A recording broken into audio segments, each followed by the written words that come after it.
Your city is a battlefield, and the most common fight you'll see is between coffee giants locked in a permanent standoff right next door to each other.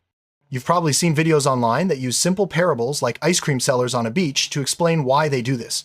It's a great model. But here's what those stories almost never tell you: what happens after the giants move in. What the brutal, real-world competition actually looks like on the ground, and what a small business owner like Leo can possibly do about it. For Leo, this doesn't look like clever economics. It looks like insanity. Why would you choose to fight for the exact same customers? The simple answer is a single law of economics. The real story, the one that matters for anyone not named Starbucks or Dunkin, is what that law forces everyone else to do, and how the ending doesn't have to be the one you'd expect. To see the core logic, we need a simpler world. Imagine a beach with two ice cream sellers.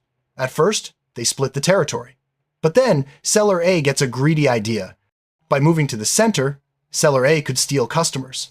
Seller B's only rational response? Follow. They now share the entire market, side by side. This is Hotelling's law. In a crowded market, competitors become as similar as possible to grab the largest, central crowd. Replace beach with Main Street and ice cream with latte. The logic is brutal and perfect. This clustering isn't an accident, it's the equilibrium. But standing together is just the start. Once clustered, the war continues on every other possible front. This is a multi-layered stalemate. They engage in marginal differentiation. They can't be identical, so they amplify tiny perceived differences, experience versus efficiency, to split the crowd without triggering a price war that hurts them both. And this is where the theory meets a hard reality. The biggest casualty of this corporate stalemate isn't the other giant, it's everyone else. Leo isn't just competing with coffee, he's competing with financial gravity. The chains have structural advantages no perfect pastry can beat. This creates what economists call a barrier to entry. Leo isn't on the main beach. He's trying to swim to it from a rocky island against the tide. So who wins? Often, the giants fight to a costly draw. But the landscape they create is definitive. A winner takes most market.